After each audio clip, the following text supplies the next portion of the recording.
Siswa Pendidikan Indonesia tahun 2024.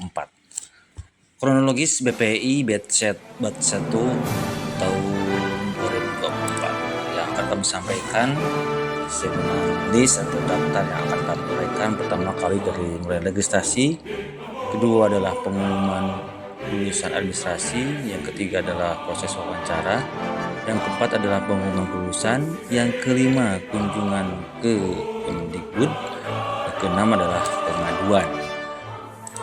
Pada prinsip dan intinya, alhamdulillah registrasi berjalan lancar, namun ada salah satu persyaratan yang mewajibkan LOE yang memberatkan. Kenapa?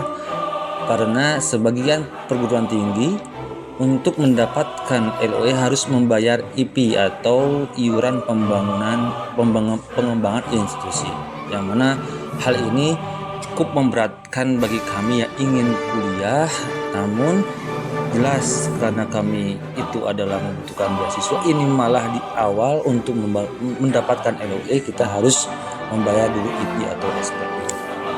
Selanjutnya adalah berkenaan dengan pengumuman kelulusan administrasi dan jadwal wawancara. Alhamdulillah di pengumuman kelulusan administrasi ini berjalan dengan baik dan lancar, begitupun dengan jadwal wawancara, walaupun pada saat jadwal wawancara ada pengajuan atau dari sisi jamnya itu adalah ada yang dimajukan, yang diajukan, jadi lebih cepat dari jadwal yang sudah ditentukan.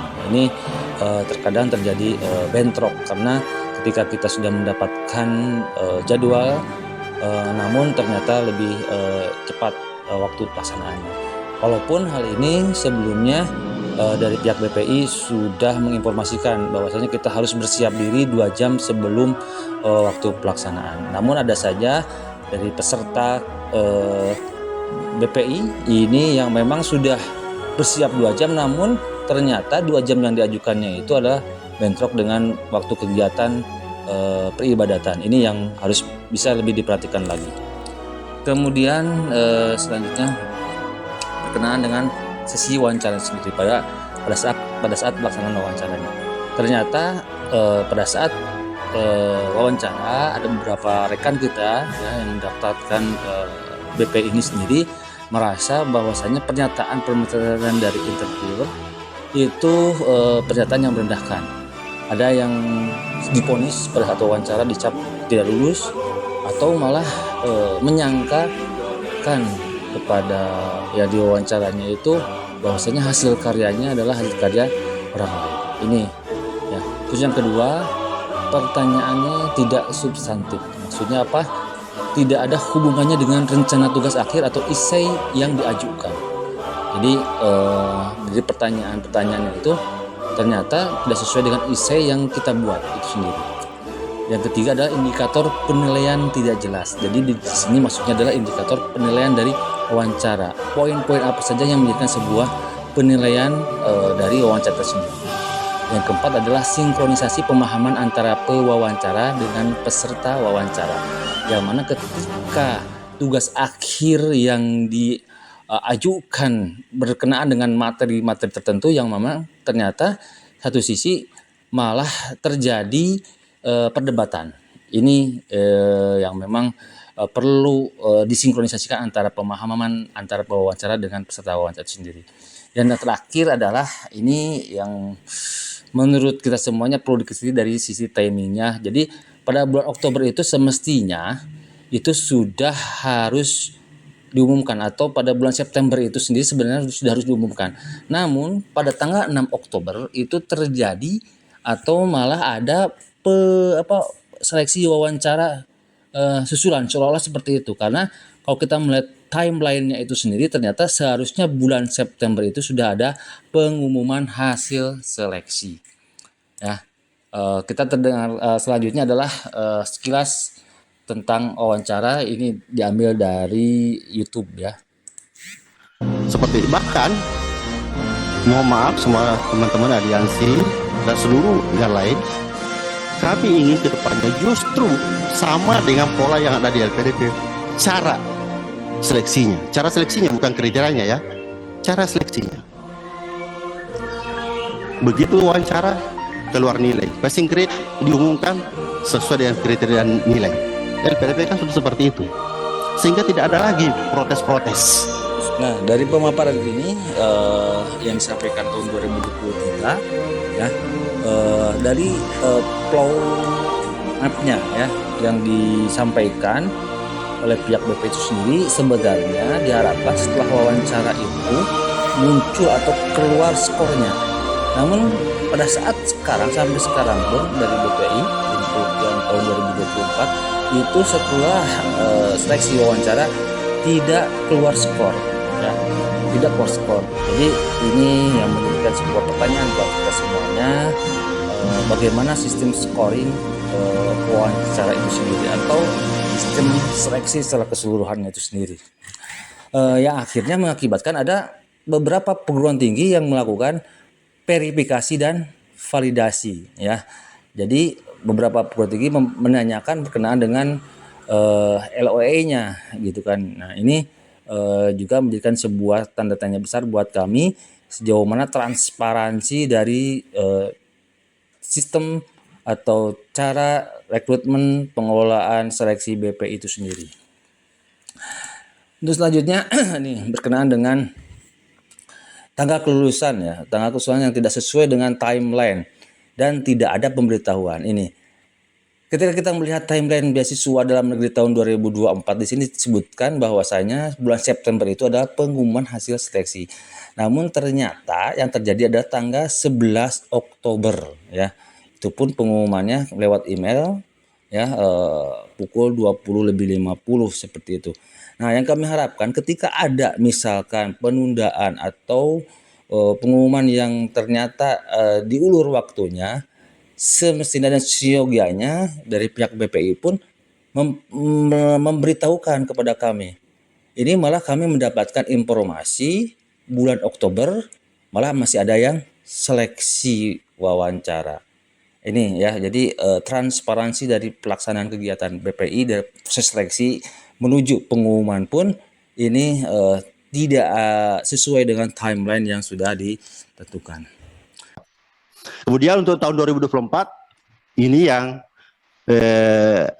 sudah ada di kami dari LPDP ya, dan ini yang sedang kami sekarang godok secara internal seperti apa sehingga bisa lagi memberikan secara maksimal layanan kepada teman-teman kita, kepada seluruh skema yang ada, apakah itu skema dosen, pelaku budaya, guru, dan BIM yang ada di kami. Nah, terkait dengan berbagai regulasi tadi yang dikritisi oleh teman-teman aliansi, nanti Pak Sofwan Pak yang menjelaskan itu karena beliau Direktur Sumber Daya. Dan kalaupun nanti butuh tambahan teknis, saya izin Pak Fikri, Pak Anton, Kepala Pusat Layanan Pembiayaan, Kepala Balai yang membidangi pendidikan tinggi, yang PIC-nya BPI ini juga saya bawa, dan insya Allah beliau siap menjelaskan juga. Dan juga Sri Nuning untuk dosen muda.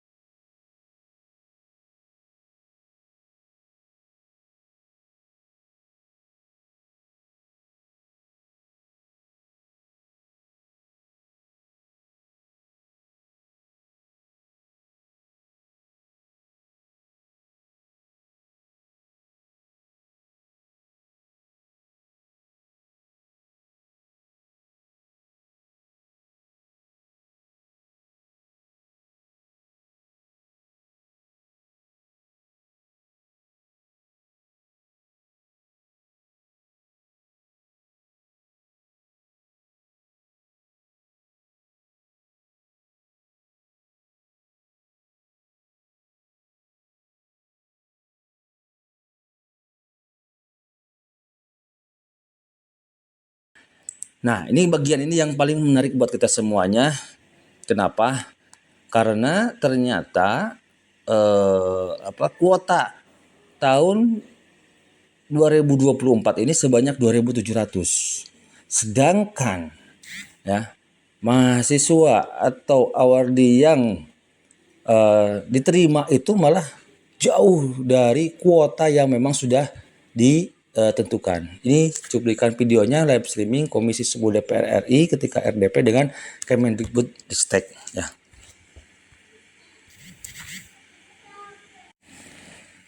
Tadi itu adalah penjelasan pemaparan berkenaan dengan salah satunya adalah kuota BPI tahun 2024 yang diberikan dari LPDP untuk BPI itu sendiri. Jadi pertanyaannya, berapa realisasi yang diterima? Kenapa turun drastis?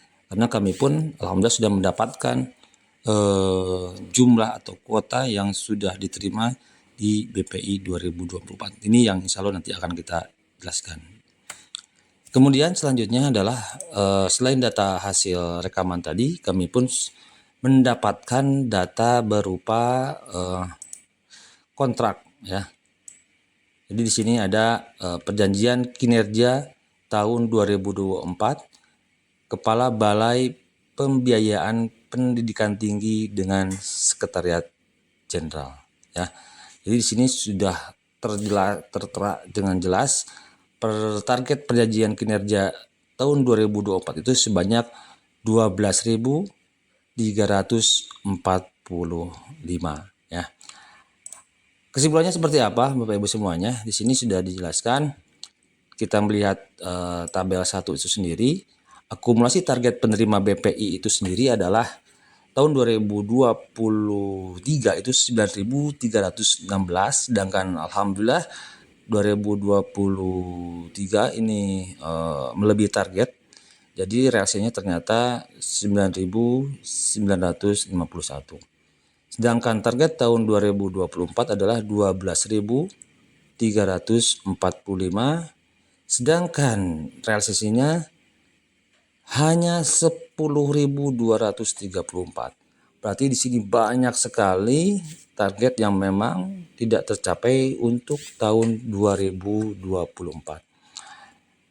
Ini realisasi penerimaan BPI berdasarkan total awardee setiap tahun. Nah, ini tahun 2021 sebanyak 2.111, tahun 2022 sebanyak 4.124, tahun 2023 sebanyak 3.582, sedangkan tahun 2024 sekitar 283. Ini kami mendapatkan data ini dari setelah menghimpun seluruh data dari berbagai perguruan tinggi negeri dan swasta. Untuk selanjutnya adalah berkenaan dengan tabel penerima BPI berdasarkan RDP Komisi 10 DPR RI dengan Kemendikbudristek. Tahun 2023 targetnya 2.277, sedangkan realisasinya adalah 2.317 yang akhirnya melebihi dari target. Sedangkan tahun 2024 itu ada sekitar 2.700, sedangkan realisasinya adalah 283. Cuman pencapaiannya cuman 10,48%. Ini yang memang kita kritisi bersama, akhirnya kemana sisa kuota BPI tahun 2024? Ini yang jadi pertanyaan kami semuanya, dan alhamdulillah kami pun sudah bersilaturahmi dengan pihak yang berwenang dari BPI dan Puslapdik ya. Seperti itu dengan Pak Anton dan Ibu Ratna ya. Ini sudah dituangkan dan dipublikasikan hasil pertemuannya, bahwasanya ya mereka berdua ini menggarisbawahi kenapa kuota sangat menurun drastis, karena ternyata salah satunya adalah ketersediaan dengan anggaran. Untuk itu kami menuntut kepada pihak BPI melalui anggota dewan yang memiliki kewenangan dalam budgeting serta controlling dan legislasi ya, memohon, menuntut, mengadukan dari teman-teman yang ada di Aliansi Pejuang Beasiswa Pendidikan 2024 yang kami himpun dalam bentuk file PDF ini.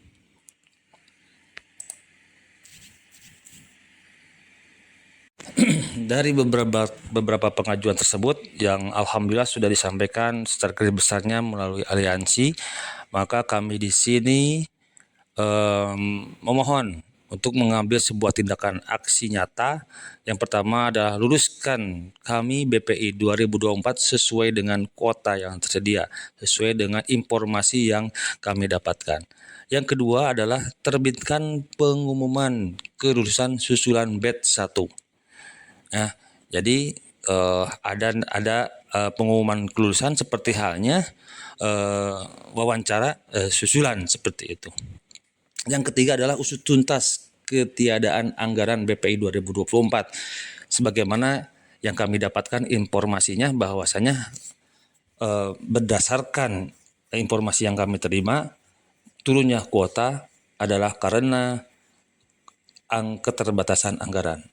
Terus yang keempat adalah perbaiki sistem pelaksanaan rekrutmen BPI yang sangat memberatkan, seperti halnya membayar biaya untuk mendapatkan ROE serta transparansi hasil aksi. Dan yang terakhir, ini sebagai sebuah solusi bersama adalah menjadikan sebuah pertanyaan dan refleksi untuk kita semuanya. Apakah gaji seorang dosen ketika mengajar 1 orang di kelas sama dengan mengajar 30 orang? Jika jawabannya iya atau sama, berikan kepada kami bebas uang kuliah. Terima kasih, itu saja tuntutan dan pengaduan dari kami. Mudah-mudahan pihak yang berwenang, termasuk salah satunya adalah anggota DPR RI, kemudian Kemendikbudristek, bisa memberikan solusi bersama sebagaimana pesan dari Bapak Presiden Prabowo bahwasanya pemimpin yang hebat, yang baik, yang bagus itu menjadikan sesuatu hal yang mungkin, yang tidak mungkin menjadi mungkin. Terima kasih. Assalamualaikum warahmatullahi wabarakatuh.